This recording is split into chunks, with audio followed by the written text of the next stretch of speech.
Okay guys, so as you all know, I have always had curly hair, and since I got Japanese hair straightening, I really had this thought. And the thought is, what hair products do Perfume Maniacs use? Because this is really interesting to me, and I have it on my notes here, some of the things that I want to talk about. But I'm so curious, and I really want to ask my audience, or really anybody who is watching this video, if you're a perfume maniac and you love spending money on perfumes and you can afford it and stuff.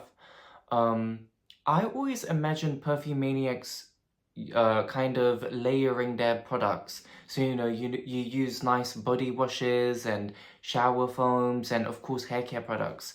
Now with hair, I feel like it's super important because when you have longer hair, it leaves a scent trail. Like, this is a fact.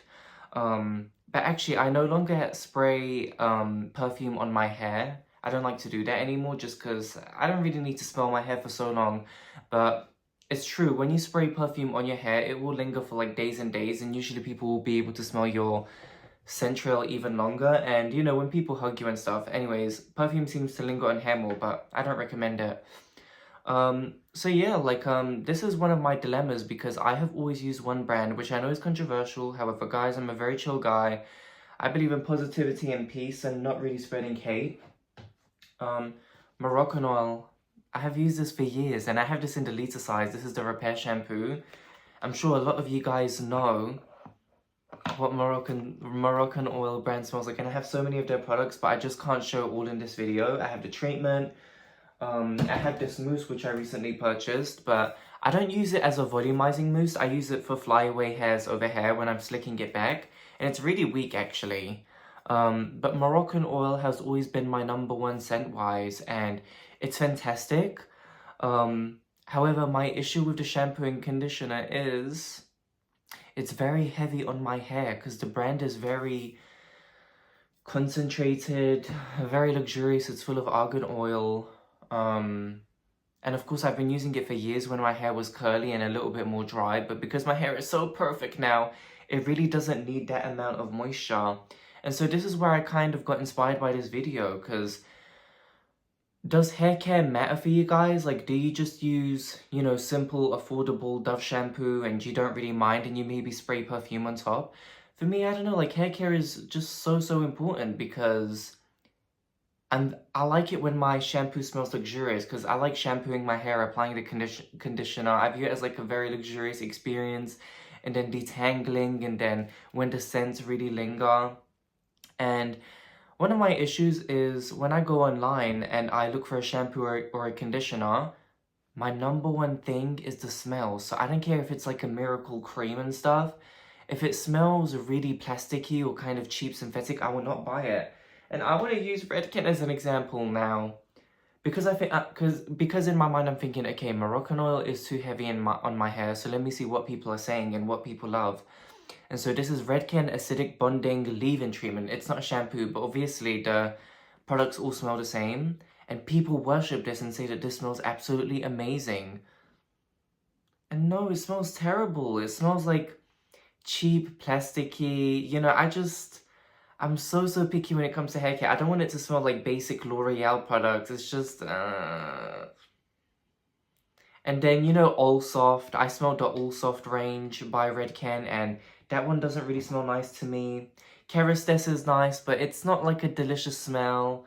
Bumble and Bumble is nice as well. That's something that's on my wish list, actually. The Invisible Oil Shampoo. I haven't used it in a few years. That one smells nice.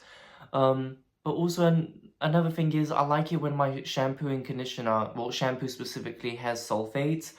And you know how nowadays it's a trend for a lot of products to be sulfate free and silicone free, but I've never been a hater of those. Like, sulfates actually cleanses my scalp very well.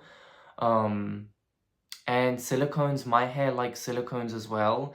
And usually when you're buying an expensive conditioner, the silicones will be water soluble. So what that means is when you put water on it, it doesn't linger. Whereas when you use more cheaper conditioners with silicones, it can linger for more, if that makes sense. So I don't know, I feel like the world really demonizes sulfates and silicones, but I think that is really chill. You just need to do your research. Like, recently I purchased this shampoo and conditioner by L'Oreal Professionals, and this is such a tiny size for me. Like, this will last me like I don't even know because I'm not used to it. It's absolute repair. And once again, people say that this smells absolutely amazing, and I smell it. Guys, when I received the package, the first thing I did was smell, and I don't like the smell. It's like this bitter... I mean, it smells nice. But to me, it's like herbal, it's almost bittery, green smell, and so many people in the reviews were saying that it smells delicious. Now, it is fantastic. I think that this does have sulfates. Correct me if I'm wrong, I didn't check. Oh, my bad. I think that this cleansed my hair very well, and it's full of protein, which you actually need to be careful of, because it can break your hair off.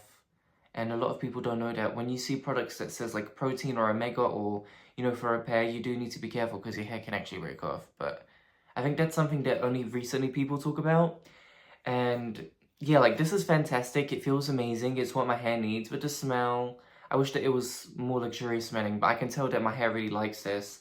So I'll stick with this for now. I have the Bond number 6 by Olaplex. This is also amazing. This is a leave-in, and I bought this 100 years later. I think people don't even talk about Olaplex anymore. But anyways, this doesn't really have a scent, I want to say, and it's super concentrated. It doesn't linger in my hair. Like, yeah, I think it's usually... I don't know, it's tricky. Sometimes the shampoo can linger in your hair, other times not. Anyways, let me look at my notes and what I have here.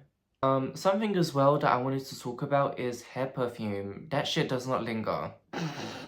Like, I remember I tested the Diptyque hair perfumes, and this is also a trendy thing. And it doesn't really linger. There is one that I'm interested by. You know the popular vanilla powder fragrance? They also have it in a hair perfume, so that is something that I would want to get. And really, my question is for you guys, like, are you chill? Like, do I sound, like, absolutely insane? Because when I'm in the stores and I'm testing these shampoos and conditioners, for me, it's so important that the smell is luxurious and it takes me to this beautiful place. And, because, you know, when you wash your hair, you always want to be in a good mood. And I've always said, like, if you're depressed, if you're having a moment of depression, never wash your hair because, baby, you will rip out your hair. And this is something that isn't really talked about a lot. But yeah, so many people have literally ended up bald because they shampooed their hair when they were depressed. So yeah, maybe guys don't do that. So yeah, what products do you guys use? I'm very curious about Jisoo. You know that luxurious brand? That one's supposed to smell like amazing. What else? But once again, it's like full of it's like sulfate free and silicones, like silicone free, which is just bullshit. I don't really believe in that stuff. So let me know where you stand when it comes to that. I think I'm really done with this video. Yeah, but I'm really curious about that vanilla hair perfume because people say that it really lingers and stuff like that. So yeah. And do you think it's kind of strange that Perfume Maniacs never really make videos on my hair care routine or what products they use in their hair? Just because, I don't know, I'm so curious. Do they just use Dove shampoo and maybe spray perfume on their hair and they don't really care? But anyways, guys, I hope that you enjoyed this little rant. Yeah, I feel like it's a very valid subject, and yeah, peace, y'all. Yeah, thank you so much for watching this video. Super random, but yeah.